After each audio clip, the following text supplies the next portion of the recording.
Hello and welcome to Manihor IAS. आज की इस वीडियो में हम कवर करेंगे मौर्य साम्राज्य के बारे में। जैसा कि आपको पता होगा कि आप प्रीलिम्स 2023 के लिए जो सीरीज चलाई जा रही है, जिसमें हम इंपॉर्टेंट जो एस्पेक्ट्स होते हैं, इंपॉर्टेंट टॉपिक्स होते हैं, उनको कवर करते हैं। साथ में हम प्रीलिम्स के लेवल का एक क्वेश्चन भी सॉल्व करते हैं। तो आज का हमारा एजेंडा होने वाला है मौर्य साम्राज्य के बारे में। आज हम इस वीडियो में इनके पॉलिटिकल हिस्ट्री को कवर करूंगा, राइट। नेक्स्ट वीडियो में मैं भी आपका जो इनका एडमिनिस्ट्रेटिव पॉलिसी थी या फिर उस समय इकोनॉमिक कंडीशंस कैसी थी, इन सब के बारे में हम नेक्स्ट वीडियो में कवर करूंगा, राइट। जो जैसा आपको पता होगा, जो मौर्य साम्राज्य था वो भारत का पहला पैन इंडिया साम्राज्य था, पैन इंडिया एम्पायर था। पैन इंडिया का यहाँ पर मतलब है कि जिसका डोमिनेशन जो है ओवर द ऑल इंडिया था, राइट। तो इसलिए इसका काफी इंपॉर्टेंस है, तो जानना आपके लिए काफी जरूरी है। और इससे जो है हर एक एग्जाम में एक ना एक क्वेश्चन जरूर पुटअप होते हैं। तो सबसे पहले मैं क्या करूंगा, आपके लिए क्वेश्चन है यहाँ पर जो प्रीवियस ईयर प्रीलिम्स में आ चुके हैं। लिखा है कंसिडर द फॉलोइंग स्टेटमेंट। पहला है the last Mauryan ruler Brihadratha was assassinated by his commander in chief Pushyamitra सुंग। Second statement says Musky edict mentions the personal name of Ashoka, right? And Chandragupta Maurya annexed the Kaling to the empire। ये तीन statement आपके सामने है। कौन से statement सही है आपको बताना है। 1 and 3, 1 2 and 3, 1 and 2 या 3 ओनली। अगर आपने थोड़ा सा भी पढ़ा होगा तो आप इसका आंसर बहुत ही आसानी से बाय द एलिमिनेशन आप दे सकते हैं, राइट। अगर आप इंडिया तक देखते हैं तो वैसे भी आपको पहले की तरह आंसर आपको पता चल जाएगा, क्योंकि जो भी कंटेंट्स मैं प्रोवाइड कराता हूँ वो कंटेंट सफिशिएंट होते हैं for upcoming prelims examination, right. Now अब आते हैं मेन टॉपिक पर।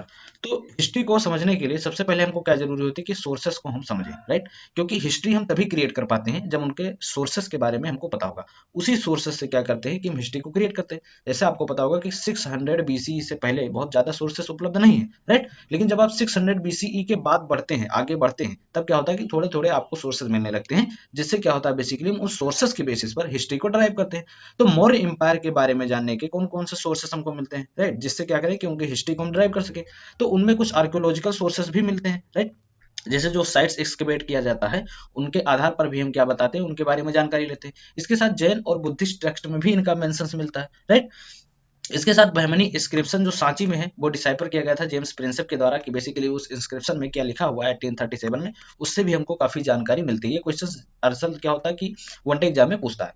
इसके साथ जूनागढ़ इंस्क्रिप्शन, इसके बारे में भी हमको काफी जो जानकारी मिलती है। अब जूनागढ़ इंस्क्रिप्शन जो है क्यों क्यों इंपॉर्टेंट है, इसको समझना आपके लिए बहुत जरूरी है, राइट। तो जो जूनागढ़ इंस्क्रिप्शन है बेसिकली जो चंद्रगुप्त मौर्य का जो एम्पायर का एक्सटेंट था वो बताता है। इसके साथ ही मुद्रा राक्षस जो विशाखा दत्त द्वारा लिखा गया, ये भी काफी इंपॉर्टेंट है। और इससे भी जो है हमको मौर्यन के बारे में काफी जानकारी मिलती है। जो मुद्रा राक्षस है वो गुप्ता पीरियड में लिखी गई, इसको आपको ध्यान में रखना, राइट। ये किसके द्वारा लिखा गया टेनोर में, गुप्ता पीरियड में लिखा गया है। और ये बेसिकली चंद्रगुप्त किस तरह से मगध के एम्पायर का राजा बने, मगध के थ्रोन पर एसेंड हुए, ये पूरा प्रोसेस इसमें दिया गया है। साथ में यहाँ पर चाणक्य या कौटिल्य का भी मेंशन मिलता है कि एडवाइजर चंद्रगुप्त के कौन थे, तो चाणक्य या कौटिल्य या उनको विष्णुगुप्त भी कहा जाता है, राइट। तो मुद्रा राक्षस में बेसिकली हमको कि किस तरह से चंद्रगुप्त मौर्य मगध के एम्पायर पर बैठे वो बताता है। जूनागढ़ इंस्क्रिप्शन जो है बेसिकली हमको डिटेल प्रोवाइड करता है about the Chandragupta Maurya extent and Megasthenes. जैसा आपको पता होगा जो अलेक्जेंडर था उनका जनरल कौन था, सेल्यूकस, और उनके द्वारा एक जो है एम्बेसडर अपॉइंट किया गया था चंद्रगुप्त मौर्य के, मेगास्थनीज। इनकी इंडिका भी काफी इंपॉर्टेंट है, और इंडिका में बेसिकली उनके कोर्ट्स के बारे में अच्छे से डिस्क्राइब किया गया है चंद्रगुप्त मौर्य के, राइट। इसी तरह विष्णु पुराण भी काफी इंपॉर्टेंट है। विष्णु पुराण में चंद्रगुप्त मौर्य के बर्थ को लेकर जो काफी कंट्रोवर्सीज भी होती हैं। यहाँ पर दिया हुआ है कि जो चंद्रगुप्त मौर्य था उनका जन्म एक मूरा, जो उसकी माँ का नाम था मूरा, उनसे हुआ था। और बेसिकली जो ये नंदा किंग एक नंद वंश के राजा थे, उनका ये पुत्र था, राइट। तो इससे ये पता चलता है नंद वंश कौन था, राइट। नंद वंश बेसिकली जो है वो हिंदू तो नहीं, राइट, नए बुद्धिज्म थे। उन्होंने नए बुद्धिज्म अडॉप्ट किया था। तो इस तरह से इसके पहले अगर देखें तो इस वंश के पहले कौन था, नंद वंश था। तो इसलिए जो विष्णु पुराण में कहा गया है कि इनका जन्म एक नंदा किंग से हुआ था, राइट। मोर इंपॉर्टेंटली जो अशोका के एडिक्ट है वो हमको अशोका के बारे में एक सफिशियंट जानकारी देते हैं, राइट। ये सब जब ही संभव हो पाया जब जेम्स प्रिंसेप ने जो इंस्क्रिप्शन लिखा हुआ उसको पढ़ पाए, राइट। जो उसमें लैंग्वेज लिखा गया था उसको पढ़ पाए, उसी के बाद में संभव हो सका कि हम क्या करें कि अशोकास के बारे में हमको बेसिकली उनके इंस्क्रिप्शन से या उनके रॉक एडिट से हमको जानकारी मिली उनके बारे में। इसके साथ कौटिल्य का अर्थशास्त्र, बेसिकली अर्थशास्त्र से ये कंफ्यूज मत होना कि अर्थशास्त्र के बारे में, बेसिकली ये स्टेट अफेयर और पॉलिटी के बारे में बताता है, राइट। तो ये सारे सोर्सेस हैं जिससे हम क्या कर सकते हैं कि जो मौर्य एम्पायर था उसकी हिस्ट्री को हम ड्राइव करते हैं, राइट। ये सब काफी इंपॉर्टेंट है। अगर आप हिस्ट्री के स्टूडेंट है, अगर एज अ हिस्ट्री ऑप्शनल है आपका, तो आपको ध्यान में रखकर चलना है। नाउ अब इससे पहले भी कई एम्पायर हुए, राइट। पहले क्या हुआ कि मगध कई जो है 16 महाजनपदास थे, जैसे आपको पता होगा 16 महाजनपदास में क्या था, एक मगध भी क्या था, महाजनपदास था, राइट। धीरे धीरे क्या हुआ कि उनकी जो है संख्या बढ़ने लगी। जना क्या बने, जना पहले जो है बने जनपद में, इन जनपद जब कंबाइन हुए तो महाजनपद में बने, और उस महाजनपद में एक था मगध। तो सारे 16 महाजनपद में सबसे जो पावरफुल बना वो बना मगध। इसके बाद वहां पर हरियन का डायनेस्टी आई, जिसमें रूलर थे बिंबिसार, अजात शस्त्र और उदयन, ठीक। इनमें क्या हुआ कि मगध मगध का थोड़ा एक्सटेंट हुआ, राइट, और मगध का डेवलपमेंट हुआ। जिसके बाद शिशुनाग डायनेस्टी आई, जो शिशुनाग कालासो के इसके रूलर थे। उसके बाद लास्ट में थर्ड नंबर पर आई नंदास, राइट, महापदमनंद और धनानंद। और धनानंद के बाद क्या हुआ कि इसी समय मैसेडोनिया का आक्रमण हो गया, अलेक्जेंडर का इन्वेजन हो गया, और उसके बाद में कौटिल्य द्वारा जो स्ट्रेटेजी अपनाई गई उससे क्या हुआ कि मौर्य एम्पायर का जो है स्थापना हुआ।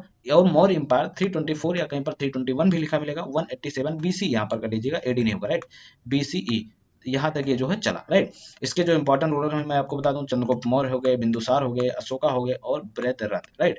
तो basically during the period of Nandas, right, Macedonia के अलेक्जेंडर ने आक्रमण किया। हालांकि वो भारत तक पहुंच नहीं पाया था, ये मिथ है कि वो भारत पर आक्रमण कर दिया था, लेकिन वो भारत तक पहुंच नहीं पाया था। और कौटिल्य ने जो स्ट्रेटेजी अपनाई थी उसके द्वारा क्या हुआ कि वो जो है आई थिंक झेलम नदी के उस पार से क्या हो गया, वापस हो गया। लेकिन जो एरिया उसने कुछ अफगानिस्तान वगैरह में कब्जा रखा था और कुछ पंजाब रीजन में भी था आई थिंक, तो वहां पर एक अपने जो है जनरल को बिठा दिया, जिसका क्या नाम था, सेल्यूकस निकेटर, राइट। अब सेल्यूकस निकेटर से क्या होता है, युद्ध होता है, किसका, चंद्रगुप्त मौर्य का। सेल्यूकस निकेटर से युद्ध होता है चंद्रगुप्त मौर्य का, और सेल्यूकस निकेटर जो है बेसिकली हार जाते हैं। इनके बीच में जो है एक ट्रीटी होती है, और एग्रीमेंट के अनुसार क्या होता है कि जो काबुल का एरिया है, हेरात है, गंधार है, ये सब किसको मिल जाता है, चंद्रगुप्त मौर्य को मिल जाता है। और इसके अकॉर्डिंग यहाँ से अबाउट 500 एलिफेंट क्या होता है कि सेल्यूकस अपने साथ में ले जाता है। साथ में मेगास्थनीज नाम का एक अम्बेसडर जो है इनके कोर्ट में भेजता है, और उसी मेगास्थनीज ने क्या लिखा है, इंडिका, राइट। तो ये काफी इंपॉर्टेंट है कि मैसेडोनिया का इन्वेजन हुआ। कौटिल्य और या विष्णुगुप्त भी कहते हैं या चाणक्य, इनके जो ब्रिलियंट स्ट्रेटेजी थी उससे क्या हुआ कि अलेक्जेंडर को वापस जाना पड़ा, और चंद्रगुप्त मौर्य ने मगध के एम्पायर को स्टेब्लिश किया और मगध को जो है फ्लरिश करने में काफी हेल्प की। इसके साथ ही पंजाब वाला एरिया जैसे मैंने बताया कि एग्रीमेंट के अनुसार चंद्रगुप्त मौर्य के अंदर में आ चुका था। अब आप देख सकते हैं चंद्रगुप्त मौर्य यानी जो मौर्य एम्पायर था उसका कितना बड़ा एक्सटेंट था, राइट। इसीलिए क्या होगा कि पहला जो है पैन इंडिया एम्पायर था, राइट। अब कुछ इनके बारे में और जानकारी ले लेते हैं। चंद्रगुप्त जो मौर्य था उसने क्या अडॉप्ट किया था, जैनिज्म, राइट, ये आपको याद रखना है। इसने जैनिज्म को अडॉप्ट किया था, और अपना लास्ट ईयर जो है ऐसा एस्थेटिक चंद्रगिरी, चंद्रगिरी कहाँ पर है, कर्नाटका में, राइट।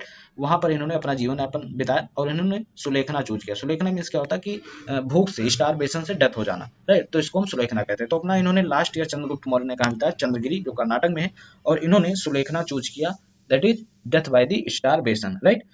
ये बेसिकली हमको बुद्धिस्ट अकाउंट से जानकारी मिलता है, राइट। इसके साथ जैसे आपको एक पता होगा कि मगध में क्या हुआ कि एक बार जो है काफी फेमाइन फैल गया, तो जो इनके बुद्धिस्ट थे, जिसमें भद्रभाव और स्थूल भद्र थे, राइट, तो भद्रभाव के साथ क्या हो गया कि साउथ इंडिया में चले गए थे, राइट। तो धीरे धीरे इनका जो है बुद्धिज्म की तरफ झुकाव होने लगा, और ये बुद्धिज्म में कन्वर्ट हो गए। अब समझते हैं दूसरे जो आए वो आए बिंदुसार, राइट, जो चंद्रगुप्त मौर्य के बेटे थे। इन्होंने 297 बीसीई में जो है असेंड किया थ्रोन पर, और उसके बाद 272 बीसी में इनकी डेथ हो गई। जिससे पहले आपको एक बात और बता दूं, बीसी और एडी में जो बच्चे नहीं जानते, यहाँ पर मान लो जीरो, क्योंकि हर चीज जीरो से शुरुआत होती है। अगर हम ऊपर जाते हैं तो निगेटिव में चलते हैं, और नीचे जाते हैं तो पॉजिटिव में चलते हैं, राइट। अब जब जीरो से हम ऊपर जाएंगे तब क्या होगा कि घटता चलाएगा, जैसे यहाँ पर 300 है, यहाँ पर 200, ठीक है, यहाँ पर 100 मान लीजिए, यहाँ पर जीरो पहुंच जाएगा। लेकिन जब हम नीचे चलेंगे तब 0 1 2 3 इस तरह से चलता जाएगा, राइट। तो ये होता है एडी, राइट, और ये होता है BCE, राइट। तो आपको याद रखना है। तो हम क्या करेंगे कि हम नीचे चलते हैं, उसी तरह 297 से 272 आ गया, राइट। तो BCE और AD में आपको कंफ्यूज नहीं होना, काफी इंपॉर्टेंट होता है। अगर इसमें कंफ्यूज हो गए तो सब कुछ गलत हो जाता है। अब जो बिंदुसार था वो मानूमेंटल स्ट्रक्चर के लिए काफी फेमस था। जो पाटलिपुत्र, ये सिटी भी काफी फेमस है, कई जो राइटर्स हुए कई उनके अकाउंट्स में जो है इस सिटी का मेंशंस मिलता है। तो मानूमेंटल स्ट्रक्चर के लिए काफी फेमस थे, और पाटलिपुत्र में इन्होंने कई मानूमेंटल स्ट्रक्चर भी बनाए, जो बेसिकली एक्सकवेशन से हमको पता चलता है। इसके साथ ग्रीक राइटर जो होते हैं जो थे, इनको जो है अमीटोक्रेट्स के नाम से क्या किए, रिफर करते थे, राइट। तो इनको ग्रीक राइटर अमीटोक्रेट्स बुलाते थे। इसके साथ ही महाभाष्य जो है, महाभाष्य किसके द्वारा लिखा गया, कोई बता सकता है, कमेंट सेक्शन में जरूर बताएं। महाभाष्य जो है इनको अमित्र घाट कहता था, राइट। तो कभी कभी एग्जाम में पूछ लेता कि अमिटोक्रेट किसका टाइटल था या अमित्र घाट किसका टाइटल था, तो बेसिकली बिंदुसार को कहा जाता था। महाभाष्य में इनको अमित्रा घाट कहा जाता था, और ग्रीक में इनको अमिटोक्रेट्स कहा जाता था, राइट। जो एंटियोकस सीरियन किंग थे, राइट, और इन्होंने और इसके साथ में टॉलमी जो सेकंड जो इजिप्ट के जो किंग थे, इन्होंने एम्बेसडर भेजा था इनके कोर्ट में। ये शो ये करता है कि उन क्या होता है कि जिस तरह आज से रिलेशन होता है ना इंटरनेशनल रिलेशन में, तो उस तरह पहले भी जो है इंटरनेशनल रिलेशन हुआ करते थे। ठीक है, एम्बेसडर की नियुक्ति होती थी, तो बेसिकली ट्रेड वगैरह भी हुआ करता था। अब एंटियोकस पूछ लेता कि एंटियोकस के जो एम्बेसडर गए थे वो कौन थे, तो उनका नाम था डेमेस्कस। ठीक है, और जो टॉलमी के एम्बेसडर गए थे उनका नाम था डायोनेसियस। राइट, तो डेमेस्कस एंटियोकस द्वारा भेजा गया था और टॉलमी द्वारा डायोनेसियस भेजा गया था, तो आपको याद रखना है। इनके दो बच्चे थे जैसा कि हमको जानकारी मिलती है, एक अशोका और एक सुसीमा। राइट, अब बात करते हैं अशोका के बारे में। ठीक है, तो अशोका जैसा आपको पता होगा कि मौर्य एम्पायर का सबसे फेमस किंग। राइट, पहले अगर हम देखें तो इनकी अर्लियर लाइफ में ऐसा ये वायसराय काम करते थे। राइट, ये वायसराय कहाँ के थे, तक्षशिला के थे। राइट, उज्जैन यानी मध्य प्रदेश जो कल्चरल सिटी था, वहाँ के जो है बेसिकली वायसराय थे। लेकिन बिंदुसार के बाद ये राजा बन गए। ऐसा माना जाता है कि इन्होंने अपने 99 ब्रदर को मार कर जो है राजा बना। इसलिए अगर आप देखें तो 272 में बिंदुसार की डेथ हुई और ये थ्रोन पर असेंड हुए 268 बीसी में। राइट, लगभग में अगर हम देखें तो 4 इयर्स जो है इन्होंने सक्सेशन वार में गुजार दिए। राइट, तो 268 में ये बेसिकली थ्रोन पर हुए। पहले क्या थे, वायसराय से तक्षशिला और उज्जैन का। इनकी इफिशियंसी जो थी अशोका की, वो तक्षशिला या उज्जैन में रेबेलियन हो चुका था। राइट, रेबेलियन हो गया था, वहां पर कोई भी सप्रेस नहीं कर पाया, लेकिन अशोका ने तक्षशिला या उज्जैन में अच्छे से हैंडल किया, तो वहां से इनकी इफिशियंसी जो है पता चलने लगती है। तो पहले ये वायसराय से तक्षशिला और उज्जैन के वहां पर जो रिबल्स हुए उनको इन्होंने आसानी से जो है सप्रेस कर दिया। One of the most famous incident जो है वो है 8th ईयर, कहीं कहीं पर आपको 9th ईयर भी मिलेंगे। इनके 9th ईयर एशन में बेसिकली इन्होंने एक कंपेन किया था, ब्लडी कंपेन था basically against the Kalinga. Kalinga कहाँ पर है, मॉडर्न ओडिशा में। यहाँ पर लगभग में 10,000 से ज्यादा जो है जाने गई थी। राइट, और इसको देखने के बाद, इस ब्लडी कंपेन को देखने के बाद अशोका की लाइफ पूरी ओवरटर्न हो गई और इन्होंने पॉलिसी ऑफ धमत्री घोषित को छोड़कर, सॉरी धमत्री घोषित को अपना लिया, पॉलिसी ऑफ बेरी घोष को छोड़कर। अब यहाँ पर इन दोनों का वर्ड का मतलब क्या है। पॉलिसी ऑफ बेरी घोष मतलब होता है फिजिकल अनेक्सेशन। राइट, या फिर यूं कह सकते हैं कि फिजिकली क्या किया जाए, कि फिजिकली किसी को अपने कंट्रोल में लाया जाए। राइट, उसको हम कहते हैं बेरी घोष। राइट, और जो बेसिकली फिजिकल कन्क्वेस्ट आप कह सकते हैं, और जो धमत्री घोष है वो बेसिकली कि धर्म पर या फिर जो कल्चरल कन्क्वेस्ट होता है उसको अडॉप्ट किए। फिजिकल कंक्वेस्ट इन्होंने छोड़ दिया और कल्चरल कंक्वेस्ट इन्होंने अपनाया, क्योंकि यहीं से इनकी लाइफ जो है कंप्लीटली चेंज हो गई थी। अगर आप रॉक एडिक्ट 13 देखते हैं तो वहां पर जो है स्पेशली मेंशन है, जो कलिंग एडिक्ट भी है, कि all men are my children. Right, तो इनका बेसिकली हृदय परिवर्तन हो गया after the Kalinga annexation. Right, इन्होंने बुद्धिज्म को अडॉप्ट किया, जैसा मैंने पहले बताया, ये भाबरू एडिक्ट से पता चलता है। इसके साथ ही इन्होंने एक बुद्धिस्ट काउंसिल भी रखी थी पाटलिपुत्र में इन 250 बीसी में, जिसमें क्या हुआ कि अभधम पिटाका एड किया गया और तब वो दोनों मिलाकर, तीनों मिलाकर क्या बने, त्रिपिटाका। ठीक है, विनय पिटाका, सुत पिटाका एंड अभिधम पिटाका। तो आपको याद रखना बेसिकली जो विनय पिटाका है उसमें जो संघ होते हैं ना, उनके रूल्स एंड रेगुलेशन दिए गए हैं। जो सुत पिटाका है उसमें इनके बुद्धिस्ट के, महावीर बुद्धिस्ट के जो फिलॉसफी और उनके डॉक्ट्रिन्स दिए गए हैं। और उसी तरह अभिधम्म पिटाका भी क्या है कि कुछ इंपॉर्टेंट रूल्स पर बेस्ड है। राइट, तो बुद्धिस्ट काउंसिल जो थर्ड बुद्धिस्ट काउंसिल हुई थी वो इन्हीं के अंडर में हुई थी, और फोर्थ बुद्धिस्ट काउंसिल जो होती है वो ड्यूरिंग द कनिष्क कुंडल ग्राम में जो कश्मीर में हुई थी। राइट, जब इन्होंने बुद्धिज्म को अडॉप्ट किया, इन्होंने अपने बेटे महिंदा और अपनी बेटी संगमित्ता को श्रीलंका भेजा। और ऐसा माना जाता है कि इन्हीं के समय से क्या हुआ कि श्रीलंका में बुद्धिज्म का प्रसार प्रचार जो है बहुत तेजी से होने लगा और बुद्धिज्म को स्प्रेड करने में इन दोनों ने काफी जो है मदद की। इसके साथ ही इन्होंने 33 एडिक्ट्स कंप्राइज किए, जिसमें 14 मेजर रॉक एडिक्ट है, 7 पिलर एडिक्ट है। राइट, 2 कलिंग एडिक्ट है और कुछ माइनर एडिक्ट भी है। अगर आप इसके कंप्लीट डिटेल में जानना चाहें तो ये वीडियो जो है इस यूट्यूब चैनल पर पड़ी हुई है, आप आसानी से उसको एक्सेस ले सकते हैं और आप आसानी से इन सब के बारे में, वहाँ पर मोस्ट इंपॉर्टेंट इंस्क्रिप्शन जो है वो सब कुछ वहाँ पर अच्छे से डिस्क्राइब किया गया है। तो आप चैनल पर विजिट करिए और आई थिंक थोड़ा सा आप एक्सप्लोर करेंगे तो आपको वीडियोस मिल जाएंगे। राइट, इसके साथ में आफ्टर दी कैजुअलिटीज या फिर कलिंग एनेक्सेशन, इन्होंने सबसे अपील किया कि आप लोग क्या करिए, प्यार से और शांति बनाकर रखिए। राइट, बेसिकली इनका हृदय परिवर्तन होगा ना, वो खूनी ब्लडी कंपेन देखकर इनका हृदय परिवर्तन होगा। इसके साथ इन्होंने कई वेरियस ऑफिसर्स भी अपॉइंट किए जो डिफरेंट ड्यूटीज उनको दी जाती थी, और वो स्टेट अफेयर्स के बारे में क्या करते थे कि स्टेट में घूम घूम कर उनके बारे में जानकारी लेते थे, किस तरह एडमिनिस्ट्रेशन हो रहा है, किस तरह वुमेन्स का पोजीशन है। इन सब के लिए एक स्पेशल ऑफिसर अपॉइंट किया गया था जो इनको जानकारी देते थे। तो ये भी काफी इंपॉर्टेंट है, डोंट वरी, ये सब मैं आपको कवर करवाऊंगा जब एडमिनिस्ट्रेशन और पॉलिटी के बारे में डिस्कस करूंगा। इसके साथ ही कुछ और जानकारी ले लेते हैं जो इसके इंस्क्रिप्शन में है। उनके कुछ इंस्क्रिप्शन में इनको देवनाम पिया पियादसी बताया गया है। राइट, अब यहाँ पर इंपॉर्टेंट है कि देवनाम पिया या पियादसी का क्या मतलब है। राइट, अच्छा, इससे पहले एक और बात बताइए कि उज्जैन का जो इन्होंने, मैं पहले बताया कि उज्जैन के क्या रह चुके थे, वायसराय रह चुके थे, तो उज्जैन का उस समय कैपिटल क्या था? देखिए कभी कभी मैचिंग टाइप में ना ये क्वेश्चन पूछ लेता है उसके कैपिटल के बारे में, तो आपको जो है पता होना चाहिए कि उनका कैपिटल जो है क्या था, राइट। तो जैसा मैंने आपको पहले बताया कि देवनाम पिया पियादसी बेसिकली बिलप ऑफ गॉड होता है, इसको आपको याद रखना है। एक बात और याद रखना कि मस्की इंस्क्रिप्शन काफी इंपॉर्टेंट है, ये दरअसल पूछा जाता है हर साल। मस्की इंस्क्रिप्शन में जो है इसका ओरिजिनल नाम अशोका है, ठीक है, और जितने भी मोस्टली इंस्क्रिप्शन है उसमें देवनाम पियादसी बताया गया है, लेकिन इसमें जो है मस्की इंस्क्रिप्शन में इसको अशोका का नाम जो है दिया गया है बेसिकली।